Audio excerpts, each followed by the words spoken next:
Mga batang 80s na taga bukid like me, siguro kilala nyo ito, no? Ito po ay oraro. Masarap po ito gawing merienda. I-try natin manguha. Tinry ko yung sa kabila kanina, maliliit to. Pero baka dito malaking puno. Dapat malaking puno.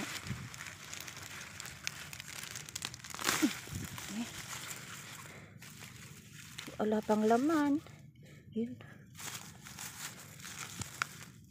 Maliliit pa.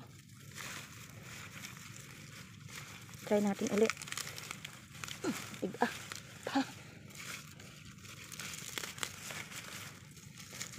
Wala pa. Maliliit pa siya. Ano, maliliit pa. Dito kanina, tinry ko may laman pero maliit din. Oh. Oh.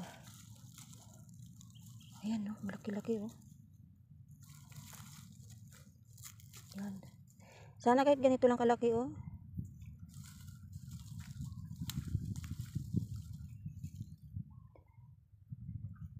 Namatayan na kasi.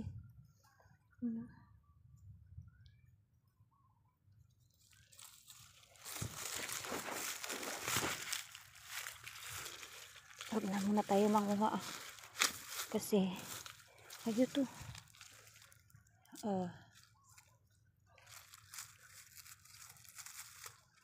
Pag lumaki na lang tayo manguha ng marami. Ayan siya.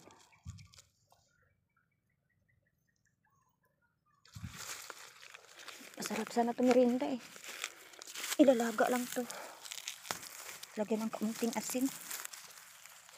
Huwag na muna tayo manguha. Sayang lang din kasi maliliit.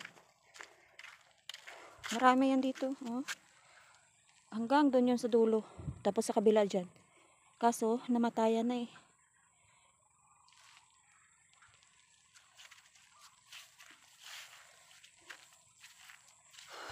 Init.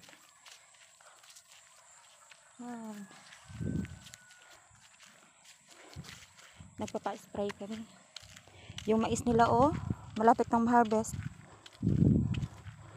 Yung lupa dito, nasabyanan ko.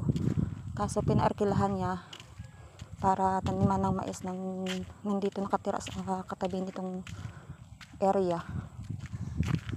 Kasi sa bukid, hindi na namin kaya yung ano sa bukid eh, kasi malapa din yung lupa doon. Lupain. Grabing init yun.